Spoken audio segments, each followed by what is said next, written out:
All right, what would you like to talk about today? I'd love to talk about how Allegro got its start. Take it away.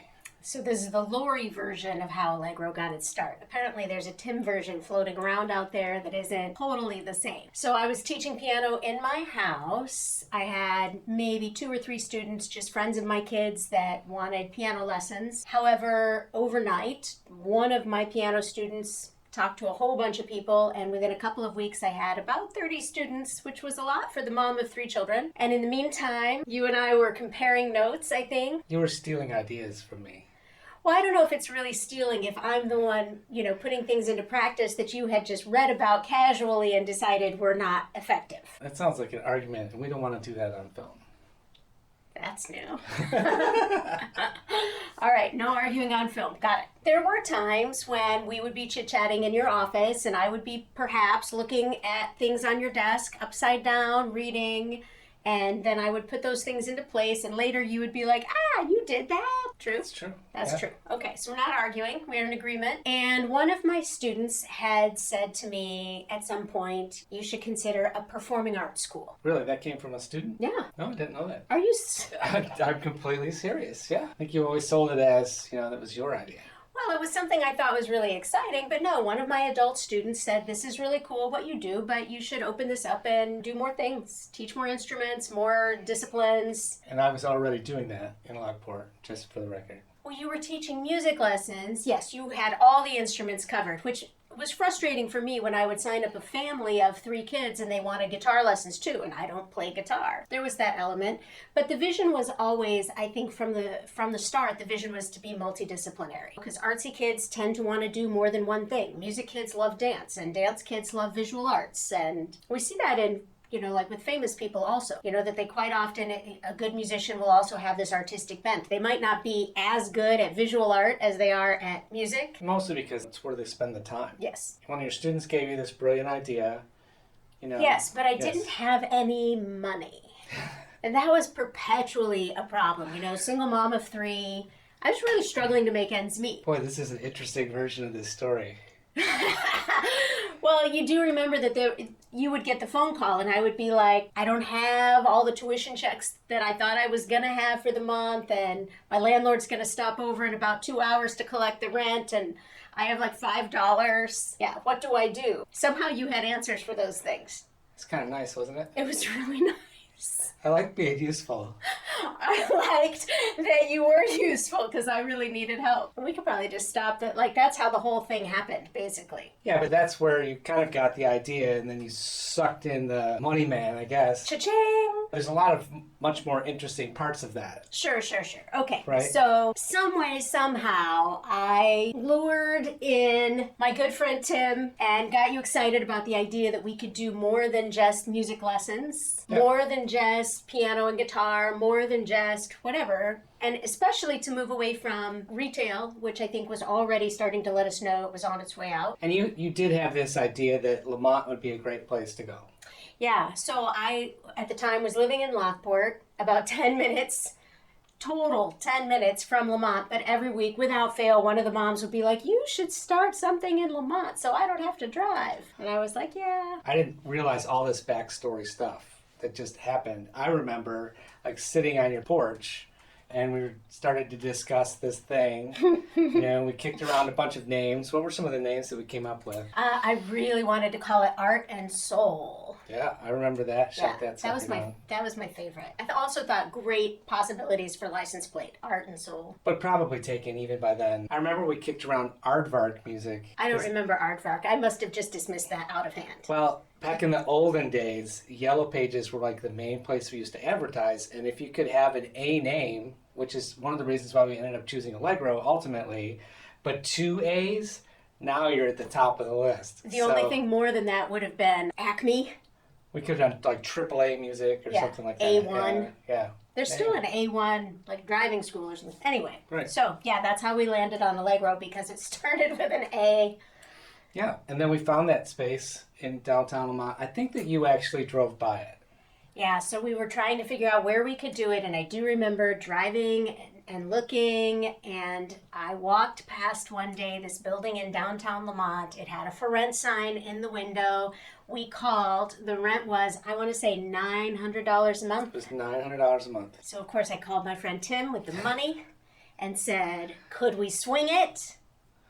And we did. We signed the lease. Started getting rolling. We ordered a bunch of material, and as fate would have it, the Home Depot truck pulled up in front of the building. We pulled up right behind it. Wait, before you say that. So the space was a commercial space, but it was completely open. It was about how many square feet? It's about 1,200 square feet. Yeah, So it's just just the enough- downstairs of the current Lamont building. Yeah, so just enough for 4 lesson rooms and a little waiting area, Yeah. right? That was the plan. So build out then became, don't forget the battle of the build out. Before we even ordered materials, it was how big are those lesson rooms going to be?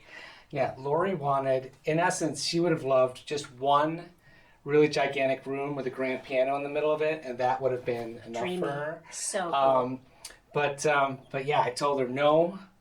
8 foot by 8 foot is the most, and No, we but- actually had one that was only 6 foot by 8 foot. He wanted them all to be like 6 by 6, basically an oversized closet. And I'm thinking, I'm going to be spending all night in there teaching. No, it's not happening.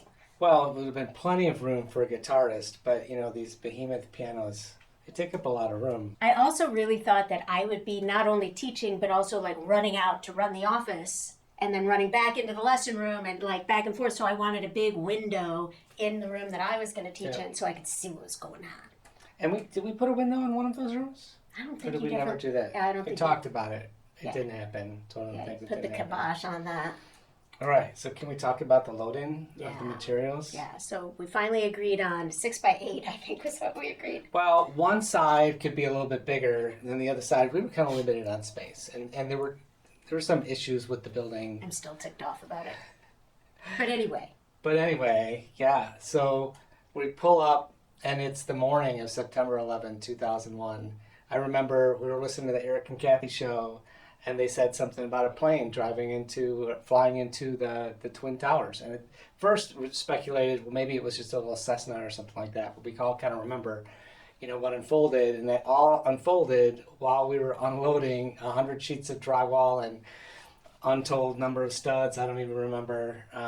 And I just remember it really kind of being a down day for what was going to be a really up day. You know? yeah, we were super excited. I was not there when all of the material arrived. I think I was dropping kids off at Montessori in Lamont and listening to those reports on the radio. And I didn't really understand what was happening from what was going on the radio. I just didn't get it. None of us got it right away. It was really interesting. So I left the kids there and hightailed it to the downtown. And then it wasn't too long before we decided to just scrap the day as we understood things were going on that would alter the future of our country forever. Yep. So that was how it started. But the next day we did start construction, and it took us like 4 or 5 weeks, I think, to work on it. Yeah. I built Lori this desk out of 2x4s so that she could sit and watch us work. Hey, I did not watch you work. I was doing stuff. We did teach you how to mud on that job. Like you mudded drywall on I that learned job to for the mud first time. drywall and I got very good at painting and I pitched in on all of the construction. You did a lot of work, yeah. And we did have, in that whole process, we had people like walking in and saying, you know, what's going to go on here? Because I imagine that, I think I remember we put some sort of temporary sign in the front window. Oh, totally. We Yeah. got like a giant poster, black and white, printed at Office Depot or whatever it was called at the time. Yeah. Yeah. Well, that's why I had the desk because I was signing people up while we were doing the build out. We Yep. were, Lamont was the friendliest place to start a business. It really was. I will forever be grateful that we picked downtown Lamont for the very beginning of what would become Allegro. Great place to raise kids and a great place to meet people. And we started with, 1 or 2 soccer moms who told 1 or 2 soccer moms, and then they all started playing music. Yeah, it was fun. It was. So it was just music at the beginning. Or just music lessons. Just music lessons, 4 lesson rooms, and I want to say 4 teachers, including me and you, right? Yeah, Maybe 5? We took some teachers over from Lockport too, yeah, it's we just kept adding teachers as time went on. I didn't teach much at the very beginning. Like I barely taught at all. I mostly ran the desk. I ran the desk and ran the desk and ran the desk. We kept track of until we got to 200 students, we kept track of every single one of you guys on paper in a book at the front desk. That's where we did all the work. No computers. I think we had internet, but probably just for email or something. I loved that book. We had a website. I loved the book. We would take it home on the weekends and count how many students we had. It was pretty exciting. Because no matter how many students we had, it was always like, we just need 50 more and it's going to be easier. That was what you always would say. It's true, like 50 more, 50 more, 50 more. And it was never easier. It was really always challenging. Well, there were just always new things to add, new expenses, new stuff that Lori wanted to do. I mean, we were kind of a couple, but we weren't official at that point in time. We were not official. That went on kind of like that for 2 years before Rory finally agreed to marry me. Are we switching gears now? Are we telling a different story? No, that's just like part of the story. But we added summer camps pretty quickly. I don't know if it was that first summer or the second summer. So in the beginning, we did not have enough teachers for all of the interests that we had for piano lessons specifically. We had interest in all of the instruments, but piano's popular. And piano's the right way to start for young children. So that was how we started group classes. We did. Group piano and guitar classes. I don't remember the guitar classes. She doesn't remember anything that has to do with me other than, But the piano classes, we didn't have a group piano room either because we only had 4 rooms and we had teachers in all those rooms.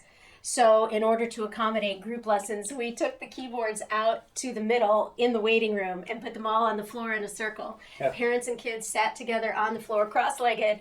It wasn't like the ideal situation, but it was a lot of fun. I think people had a lot of fun. I think people learned a lot. I liked teaching that way.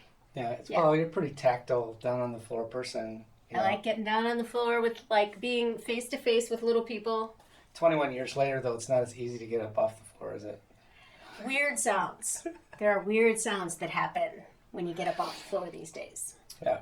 Interesting. Need more yoga. And so we added some summer camps too, in addition to the group classes. So we did have piano camps and we did theater camps. We did something called Pop Star Training Camp, which was basically karaoke for kids. But they worked up a song and performed it on Friday afternoon with dance moves and the whole 9 yards. That was kind of fun. My kids at the time happened to be just the right age for summer camps. I don't remember if that was part of our impetus in doing it or if we just wanted to have. It wouldn't have been mine. It might have been yours. It might have been mine. I mean, because it was fun. My favorite memory of Pop Star Training Camp is still, to this day, my daughter Sophie, who is fairly reserved, great musician, does not love to perform. My son loves to perform, but my middle daughter does not.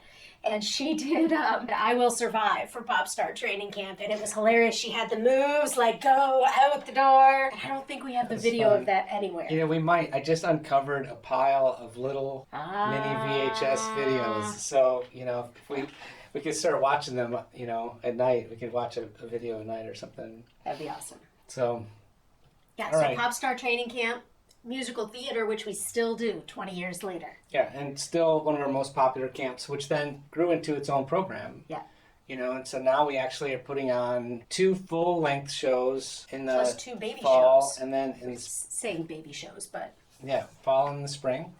Yeah. Well, no, we've added kids, so we have junior theater and also kids theater, and both programs do 2 full-length shows. Then what happened in 2005? No, we got married in 2003, honey. Oops. Oh, I know. In 2005, we decided we would start location number 3.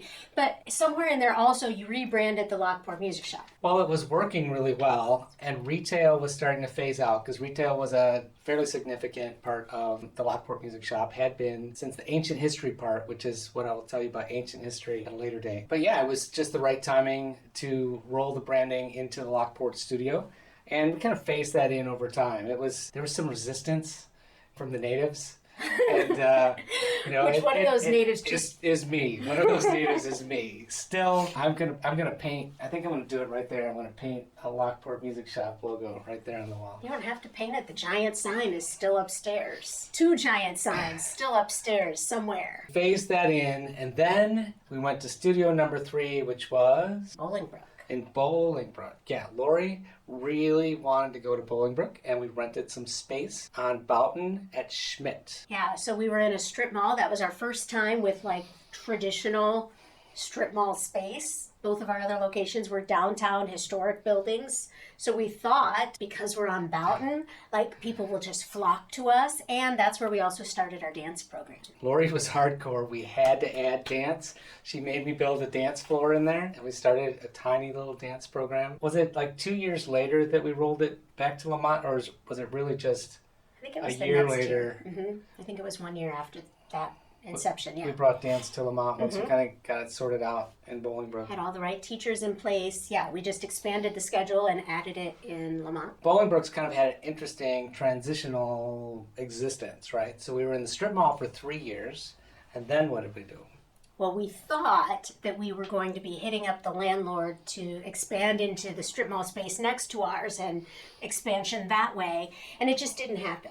Well, and then it was the crash of 2008, and so the economy made us kind of question whether that was still a good situation. So once the 3-year lease was up, we had to decide if we were going to stay in Bolingbrook, if we were going to fold, how we were going to, we knew we weren't going to expand in that strip mall space because it just did not go the way we had hoped. It didn't. For being in a commercial zone, we had bigger plans than it would support. We were also at the time going to a church in Bolingbrook, and we had the brilliant idea, churches don't use their space 7 days out of the week. Right. Typically, they're very big on Sundays, sometimes Wednesday nights, but between those two spots, not tons of usage. So we went to our church and said, we're either going to fold this location and just focus on the two that we have, or maybe we will move everybody to a new location in your church building. And they loved the idea. They loved the idea. Yeah, we were really taken aback by how much they wanted to do it, which was very cool. And they welcomed us with open arms. It worked out really well. We set up all of our stuff at the beginning of the week, and we tore it all down at the end of the week and put it in my trailer, which they let me keep in the parking lot. I think it was against their will. It was a really cool setup because between the times when if we were not there, you couldn't tell that we ever would have been. But we would set up our front office, we would set up all of our instruments, all of our teaching supplies, all of their Sunday school rooms became lesson rooms during the week. It was pretty neat. And then all got packed away and was invisible. Yep, it was gone. And it worked out great Yeah. until pandemic. And at the same time, I don't remember what came first, the pandemic or some of the remodeling that the church wanted to do, but those two things together made it just untenable for us to continue there. We were able to do Zoom and virtual lessons quite nicely in our other locations, but adding that element at the church was just near impossible. Yeah, and when they did the remodel, it just wasn't a good fit for us anymore. So we were once again at the same situation.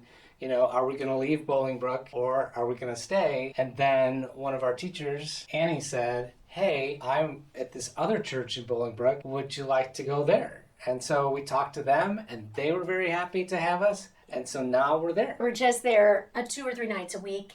And when we're not there, all of our stuff is packed away and invisible. But we serve, 150 maybe families there. We love Bolingbrook. We love the people of Bolingbrook. Some of our favorite students, I'll tell you, some of the best cooks are those Filipino moms from Bolingbrook. I'm not going to lie. They used to bring in food. It was really nice. Yeah, they would come in. Yeah, so Lori used to teach her famous group piano classes there. And she would have, what was it, like snack night or something? And all of your people would just bring in tons of stuff. It's unbelievable that the church smelled so great. Yeah, we had little celebrations for the kiddos when they did a really good job. We planned some parties and things like that. And so we did touch on the pandemic. The pandemic was an interesting time. It was a Sunday night. We were laying in bed and we're like, I think we need to flip to virtual. And that next day we were virtual. And it was a rough couple of days, honestly, as everybody learned the technology. But we had a Zoom call every single day for a couple of months with our teachers. Just talking through all of this stuff. I think it was a really good bonding experience. Nobody would ever say, yeah, the pandemic is a fun time. I do think it was good for our community to be able to come together in a really different way. And I think that we were able to help all of us get through this thing. And we had toiled a bit in the virtual lesson arena prior to the pandemic for other reasons for about a year, off and on. So we had a setup. I actually had Tim working on a setup for group classes so that we could do virtual classes more easily. We had a jump on it, literally. So it was that Christmas time that I bought a bunch of equipment to build Lori a Zoom room That's I was really super excited that's what about she it. really wanted to. And little did we know that the research and stuff that had gone into that would come in handy when when we needed to take it to a whole different plane. Yeah, and virtual lessons actually, especially on the music side, virtual lessons for us have continued to be a huge piece of convenience for our families. We Right. still have kids who do a mix, depending on what's going on at home and how work schedules are, etc. We have Yeah. several kids who never came back. Yeah, and they're doing great. Doing great. Yeah. So I have one student that I just taught last night, and I think he's about every other week. It's like if his parents can't give him a ride, we're Zoom. If he's got too much homework, we're Zoom. And I think that that's a really cool thing that would have never happened had we not kind of been forced into that. Yeah, we love having the option. Yeah. So here we are. We're coming out of a pandemic now. Oh, the other thing that Zoom gave us on the dance side, even though most of our dancers absolutely prefer to be in person because dance is just so hands-on, our parents love having a window into the classroom as an option every single week so they can personally see and experience what their kids are doing in class. Yeah. Yeah, it's pretty cool. So here we are, September of 2022. Almost October. So we've been at this official Allegro thing for 21 years now. And we touched on a little bit. We touched on the group classes, which COVID completely killed off the group classes, right? Well, you and I both taught some group classes online. We started Kids Native online from the beginning, little kids, and that was good fun. That was good. And you just had your last group of them just become official in-studio students as well. What's next for Allegro? Wow, that's a question I did not see coming. Yeah. I can't just say that right now. Like if I want things to happen, I have to pitch them very creatively. Well, one of the things that we are doing is we're having a really special Christmas show this year. And we're doing it at Lamont High School. We've never done anything quite like this before. Where we're going to have 2 dance shows and 2 music shows on the big stage, in a really great environment. We won't give them all the details, but you and I are both relaunching completely freshened up and new group programs for piano and guitar in January that will have some new elements that we've never really featured before or didn't highlight in exactly the same way. We're very excited about a new group of people that will be able to join us through that. Well, if you're watching this video, you'll probably be able to find a link down below where you can click and get more information about those classes, because Lori doesn't want to wait till January. But it won't start till January because we got too much work to do between now and then. So that's a very interesting story. It's a very long story. 22 years, 21 years takes a long time to tell. Would you do it again? Oh yeah, of course. Because why is it that we do this thing? It's been crazy. That's quite a ride when you tell people about that. We survived, an economic crash. We survived a pandemic. Very different organization. It was really just the 2 of us at the beginning. And now there's over 40 of us. That's quite something. Why is it that we continue to keep plugging away at this thing and coming up with new stuff? I don't come up with anything new, just so you know. I tell Lori, no, we can't do that a lot. If it's cool and fun at Allegro, it's all her. Absolutely, like 100%. Do you see that Tim is getting a little teary? It's true. Everybody thinks Tim is like, you're not known to be an emotional soul. No, but I will tell you, I found this to be, other men have talked about this. You get to a certain age and you do become, a little bit irrationally emotional. So, and that's a little bit what this is. But, I think you and I both feel really passionate about this thing that we do because we really think that it helps make the lives of our students and their families better. Yeah, it's more than just pouring into kids. Because when kids get involved in the arts and have success, it changes, I think, the dynamic of the family as well. Because parents want nothing more than to see their kids successful at something. We hear from parents a lot, well, he tried soccer, he tried taekwondo, he tried swimming, just he hasn't found his thing yet. And sometimes even when that conversation is happening, that kid is sitting in front of you drumming with his hands. And so we know that he's gonna find his thing, but mom and dad don't know it yet. Quite often that's the way that's going. So when a kid finds their passion and is able to explore it fully and then get on stage and share what they've done at home after, many hours of toiling away in a lesson room or a practice room as the case may be, or dance studio, whatever that is, there's nothing like that for that family to see that kid succeed. I think it changes the family dynamic. And then what that kid learns in lessons is that they found something that works for them. They can take that into the world and share it. True. Even if they do find these other things, so I just did interviews with two of our older students who are both really active in sports. They universally said that music helps them relax, and when they're really stressed or when they're really busy, they still use music to help them navigate that, even though they're doing, a work in school and a sport or three, as the case might be. I have a student who's in year 5 now. She's going to be a vet. She went to Purdue pre-vet, and her mom called me in the summer before freshman year and said, where do I find a piano so that Lauren can take it to school with her? Because she is going to need to be able to de-stress from time to time. That's super fun. Yeah, and my student that I interviewed is pre-med, and we've had other students go to med school. We've had lots of med students. Engineering is another one that we see a lot of. The cool thing about Lauren, I had coffee with her not too long ago, and she's in her own apartment now because it's year 1 of actual vet school. Okay. And not only she has her piano, she also has an Instant Pot. She makes her own dinners now. Yeah.